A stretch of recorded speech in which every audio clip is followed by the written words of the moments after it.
Muito bem, pessoal. Dando continuidade à nossa aula de equações diferenciais ordinárias de primeira ordem, resolvendo equações do tipo de variáveis separáveis. Vamos mais um exemplo para entender e fixar bem o método. Vamos lá. Resolva o problema de valor inicial, aqui está, a equação diferencial, sujeito a esta condição inicial. Muito bem, aqui está a equação diferencial, não podemos ter os operadores do mesmo lado da equação. Vamos mexer no dy? Não, o dy está em cima. Obviamente vamos tirar o dx de baixo. E para a integração, ele deve estar em cima. Então, vejam só, o dx passa para cima multiplicando, junto com o x, e o y que está dividindo passa para lá multiplicando com o dy. Você poderia fazer isso em dois passos, mas eu acho que aqui está bem tranquilo, podemos fazer isso direto. E já temos a equação com as variáveis separáveis. Quando isso acontece, aplicamos a integração. E daqui para frente a gente vai fazer processos algébricos para poder tentar isolar o y e ter uma solução explícita, ou então organizar bem a expressão para ter uma solução implícita. Muito bem, integral de y² sobre 2, a sua constante. Aqui integramos, deixamos o x de fora, podia deixar do lado de dentro sem problema nenhum, mas a gente sabe que isso não altera nada. Integral de x² sobre 2, aqui estão as constantes respectivas.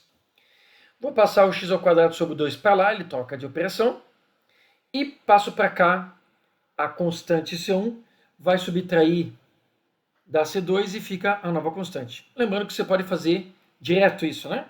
Com relação às constantes da integração. Muito bem, como eu tenho toda a expressão dividida por 2, eu poderia tirar o mínimo, que continuaria como está, só que teremos um traço único. Então ele pode passar para lá multiplicando. E aí temos o quê? Um número multiplicando uma constante, que também é um número, vai gerar um outro número que é uma outra constante. Então posso deixar de maneira simples, somente C. Fica mais enxuto, né? Fica mais legal. E aqui nós temos a solução geral. Está na forma implícita, pessoal, porque isolar esse y aqui, ó, né? Esse y² eu teria duas funções, então a gente acaba deixando assim. Em especial, esse caso acaba gerando uma equação bem conhecida, já vamos falar dela. Mas, como a gente tem um problema de valor inicial, sempre teremos a solução geral e uma condição para chegar na solução particular, e aqui está ela. Vamos substituir, lembrando que o y é igual a 4. E para chegar no valor de o y é igual a 3. E para chegar no y3, nós temos o valorzinho de x igual a 4, que aqui está. Vamos nessa, então, olha só. O y é igual a 3, no lugar de y3. E o x que gerou esse valor de y é 4, aqui está no lugar de x. 4 ao quadrado, 16. 3 ao quadrado, 9. Somando esses dois valores, temos 25. Aqui está o valor da constante. Então, voltando lá e colocando o valor de C, agora sim temos a solução particular desse problema de valor inicial. Certo? A solução está na forma implícita, porque não isolamos o valor de y, só que essa forma aqui é bem conhecida. Essa forma aqui representa uma circunferência de centro na origem, e esse termo aqui é sempre o raio ao quadrado. Então, de raio, percebam, 5. Muito bem? Se eu quisesse deixar essa solução na forma explícita, eu teria que isolar o y, passar o quadrado para lá, e aí nós teremos duas funções. Uma que descreveria essa parte de cima e uma função que descreveria essa parte de baixo. Então aqui na circunferência nós temos duas funções, uma em cima e uma embaixo. Só que escritas numa única expressão, é essa que está aqui na sua forma implícita, porque implicitamente nós temos duas funções aqui. Ok? Muito bem. Vamos para um outro exemplo. Agora temos o exemplo 3, que diz o seguinte: determine a solução geral desta equação diferencial de primeira ordem com esse aspecto que aqui está. Ok? Vamos então resolver essa expressão. Já trocamos essa notação de y' por dy dx, que para esse método para nós agora é importante. E de antemão já passamos esse termo para lá. Porque sempre no método de equação separável, a gente não vai deixar zero aqui. Porque já sabemos que um lado tem dx e outro lado tem dy. Certo? Então, de qualquer forma, esse termo vai para lá. E como o dx está embaixo, a gente sabe que ele vai ter que sair dali. Então já passamos o dx multiplicando lá para o outro lado. E como o y está aqui multiplicando, ele vai passar para cá, dividindo. Se você não quiser fazer esse processo direto, não tem problema. Passo a passo para dar segurança na sua resolução. Neste momento, a gente constata tudo que é y do lado, tudo que é x do outro. O método de separação de variáveis está praticamente concluído. E aí nós podemos aplicar a integração, porque aí é possível integrar. Integral imediata, consultamos na tabela. Eu acredito que a maioria já esteja acostumada com esse tipo de integral. Ln de y. O menos podemos deixar fora, né? Já facilita um pouco o processo. Integral de 3x. O 3 é uma constante, já poderia ter colocado ele junto com o menos. Certo? Integral de x. X ao quadrado sobre 2. O 3 está multiplicando e o menos está ali fora. As duas constantes aí estão. Juntando essa constante com essa, certo? O que temos? Ln de y igual a menos 3x ao quadrado sobre 2 e uma constante única. Muitos já poderiam escrever essa expressão diretamente aqui, certo? Estou fazendo passo a passo com todo o rigor matemático. Ok, agora nós vamos aplicar uma propriedade que já aplicamos em um exemplo anterior, que é a propriedade de logaritmação, ou como o pessoal costuma falar, do logaritmo, certo? Transforma logaritmação em potência. Olha só, a elevado a x igual a b, que aqui está. Então a base que não aparece aqui, porque isso aqui é um logaritmo neperiano, ou logaritmo natural, a base e, então e elevado a tudo isso aqui é igual a y. Aplicando a propriedade, aí temos, certo? A gente vai não escrever o módulo, mas ele está sendo garantido aqui em todo o processo, tá certo? Muito bem. Vejam só agora, vamos aplicar uma outra propriedade. Por quê? Porque temos e elevado a uma soma no expoente, tal qual a gente vê aqui, ó. E essa propriedade é muito conhecida, eu já coloquei com izinho para associar com o que temos aqui. Potências de mesma base se multiplicando. Mantém a base e soma os expoentes. Eu tenho uma potência de soma de expoentes, então eu vou desfazer o processo. Vou escrever em base se multiplicando, separando os expoentes. Vejam só. Aqui eu tenho e elevado a uma soma de expoentes, então fica o e elevado ao primeiro, vezes e elevado ao segundo. Essa propriedade que vocês estão vendo aqui, daqui para cá. Por que faço isso? Porque um expoente é uma constante, e como a base é e, aquele continua sendo uma outra constante. Porque o número e, que é 2,718281, um número irracional, elevado a um outro número, nós temos o quê? Um outro número, que como a gente não conhece, constante C. Vejam que eu usei C1, C2 e deixo o C mais simplesinho para o final. Então, organizando, né, botando o y desse lado e escrevendo C na frente, temos uma função na sua forma explícita. Esta é a função que é a solução geral desse problema que aqui está, conforme foi pedido. Ok? Como nota, ela está na forma explícita porque a gente conseguiu isolar o y. Certo?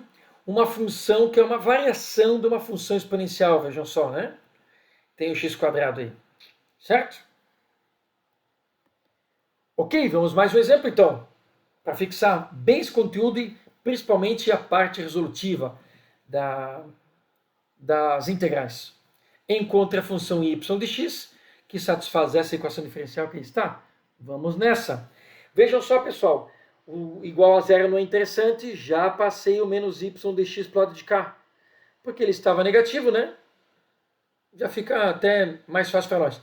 Poderia ser outro termo? Certamente poderia ser outro termo. Já temos as variáveis separadas? Não temos. Então veja só, aqui nós temos um termo multiplicando o 1 mais y, passo para lá dividindo. E agora nós temos aqui um y multiplicando dx, passo para lá dividindo. Poderia fazer esse passo aqui, né, esses dois passos de uma vez só, sem problema. Faça passo a passo para dar mais segurança. Tem segurança, faz um passo direto. Vejam que a gente já tem as variáveis separáveis. Então a gente integra os dois lados. Integral de dy sobre y, tradicional é ln de y. Integral de dx sobre 1 mais x, ln de 1 mais x. Aqui nós temos que ter um cuidado, porque nem sempre eu posso usar a mesma regra aqui, ó. É y embaixo, é ln de y. É 1 mais x, é ln de 1 mais x. Isso funciona quando essa expressãozinha aqui é do primeiro grau e o coeficiente de x aqui, ó, é sempre 1. Ok? Sempre 1. Se não for 1, já complica. Então, na verdade, vamos fazer um destaquezinho aqui, tá? E o correto é resolver essa integral por substituição, ok? Para mostrar com segurança como se chega aqui. Então, vamos lá. Se dá para fazer por substituição, significa que uma parte, quando derivada, corresponde à outra, que é o 1 que está aqui em cima, certo? Então, vamos chamar isso aqui de u. A derivada de u, vejam só, de u em relação a x, derivada de 1, 0. Não escrevemos. Derivada de x, 1, que é como se fosse esse 1 multiplicando aqui em cima. Opa! Isso vai fechar, vai dar ok. Então, dx passa multiplicando, du igual a dx. Vamos lá então fazer a troca. O dx vira du, 1 mais x vira u. Vejam, ficou nesse mesmo tipo que aqui está. Então, a integral de du sobre u é ln de u mais a sua constante. Coloquei C2 porque a gente usou aqui, ó. Então, agora trocando o u pela variável original, ele é 1 mais x. Aí está. É o que temos aqui, ó. Certo? Muito bem. Dando continuidade, passei o logaritmo para o lado de lá para juntar com esse aqui e passei para cá as duas constantes para juntar. Lembrando que eu poderia ter escrito isso aqui diretamente nesse formato, porque a gente sabe que as duas constantes vão gerar uma só. Legal? Muito bem. Reescrevi essa expressão aqui em cima, não mudei nada. Agora vou aplicar essa propriedade que já aplicamos no exemplo anterior. Certo? Só que aqui vamos chamar um pouquinho mais a atenção. Já escrevi essa propriedade com os logaritmos na base e, tá? ln. Podia ser em outra base, mas essa integral sempre gera o ln. Então vejam só, 2ln subtraindo, posso transformar num ln com os dois logaritmandos dividindo. Então veja só, ln menos ln, aplica a propriedade, ln do primeiro dividido pelo ln do segundo. Sempre nessa ordem. E agora vamos aplicar uma outra propriedade que já aplicamos, né, em problema anterior, que é a logaritmação, ou logaritmo, como a maioria do pessoal fala, né? Vejam só, a base elevado ao logaritmo é igual a logaritmando. A elevado a x igual a b. Vejam aqui, ó. Posso trocar de logaritmação para potenciação. Então aqui a base não aparece, mas como é ln, a base é e. E elevado a c3 é igual a isso aqui. Clicando, e elevado a c3 é igual a isso aqui. Vejam que o módulo também a gente passou aqui para parênteses e ele já foi considerado, tá? Não tem problema nenhum. Pode seguir sem o módulo que ele está sendo respeitado.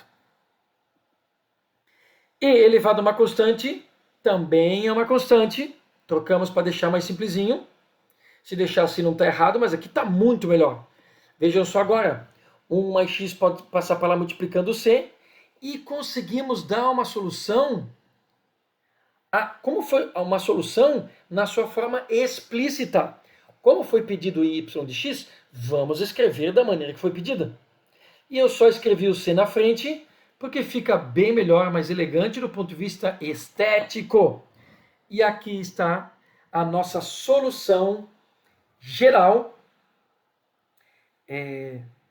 do problema dado em questão. Certo? Percebam que é uma equação do primeiro grau. Para cada valor de c eu vou ter uma nova equação, uma nova função do primeiro grau, né? Melhor falando, uma função do primeiro grau. Para cada valor de C, uma nova função do primeiro grau. Certo? É isso. Vamos finalizar essa aula com mais um exemplo na outra parte do vídeo. Muito bem. Até daqui a pouco.